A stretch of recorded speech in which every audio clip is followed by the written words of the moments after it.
Okay, so here's some historical information about artificial sweeteners.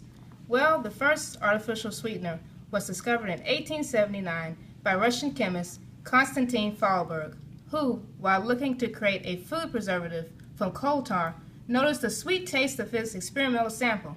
He named this new find saccharin. Soon thereafter, artificial sweeteners found their way through the marketplace, offering a cheaper sugar substitute for businesses to use and a potential healthier alternative to sugar for consumers to enjoy. Each common artificial sweetener is processed differently by the body and has been shown in several occasions to induce caloric compensation. Caloric compensation is how your body tells itself how many calories it needs to perform day-to-day tasks. And while this does lead to initial reduction in appetite and food intake, studies have shown these effects to only be prevalent as long as the diet is not changed back. For instance, if you begin a diet with only artificially sweetened pudding, you will ingest less of it unless you choose to switch back to naturally sweetened pudding, in which case your body may choose to transition by eating more pudding than would have normally been accepted. Note must also be taken when applying the sweeteners into day-to-day foods. While most artificial sweeteners can be ingested more liberally than natural sweeteners, it is important to note that it is very common that artificially sweetened products usually carry several types of artificial sweeteners and thus are notably more beneficial than natural sweeteners.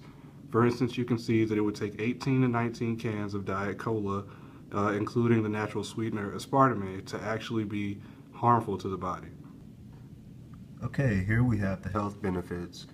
The possible health benefits of artificial sweeteners are really not that well known, but there are a few benefits that I'd like to point out.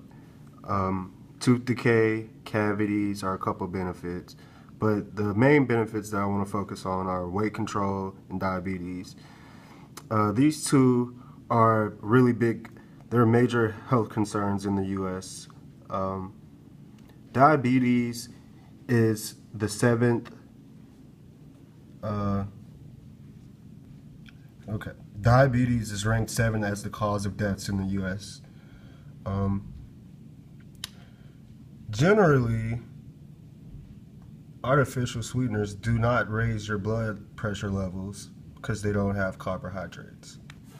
In the economic sense, in the short run, to artificially produce sweeteners costs about the same as it costs to harvest sugarcane. At first, people think that harvesting a plant would be considerably cost effective, but when you think about how much time and effort it takes to put into building the site for a plant, hiring engineers to run it, and the cost of upkeep and maintenance sums up to around the same amount it costs to pay a harvester and workers to find land, grow materials, and harvest them.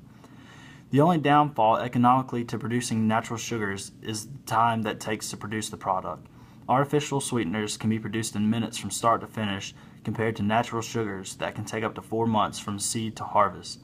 Not only that, but natural sugars are also lightly processed to produce the most effective product. So in the long run, to produce natural sugar is more cost effective than producing sweeteners in a plant like Splenda. With the picture here is the Splenda plant in McIntosh, Alabama, just north of University of South Alabama.